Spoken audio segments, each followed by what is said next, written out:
What is up, podheads? Today we'll be taking a look at the Galeforce G3 6.5-inch speaker. This is a multi-Neo speaker, one of the first I've tested.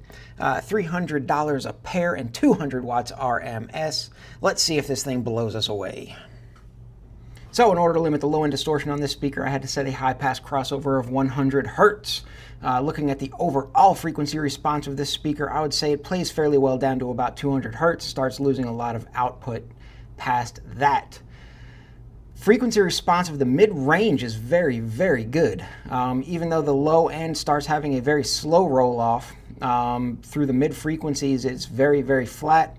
The only thing about this speaker is it does have a very hot top end on it with about a 12 decibel gain from the mids up to the very high peak, which is located about 4,700 hertz. This speaker will play, I'd say, fairly well up to about 11K. So keep that in mind when you're wanting to cross this over with a tweeter. You're going to need to add some sort of low-pass crossover to keep the highs from killing your ears. This speaker takes 12 watts to reach 110 decibels, and distortion at the 110 decibel mark is amazing. Everything staying well under 2% throughout the frequency range. It's a very impressive speaker at 110 decibels. Kicking it up to 100 watts, we see an output rising up to about 118 decibels, which is very impressive. But the high end gets up to about 130, so that is hot. But distortion at 100 watts is extremely well maintained, everything under 10%.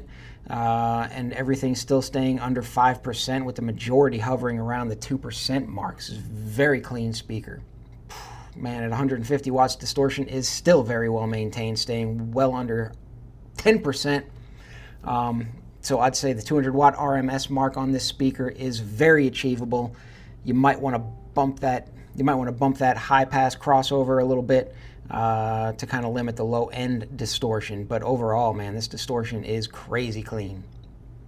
The G3 6.5 from Galeforce Audio. This is a very clean sounding speaker. It plays very well up into the higher frequencies with very low distortion.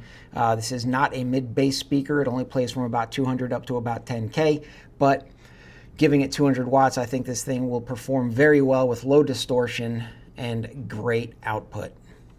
Peace.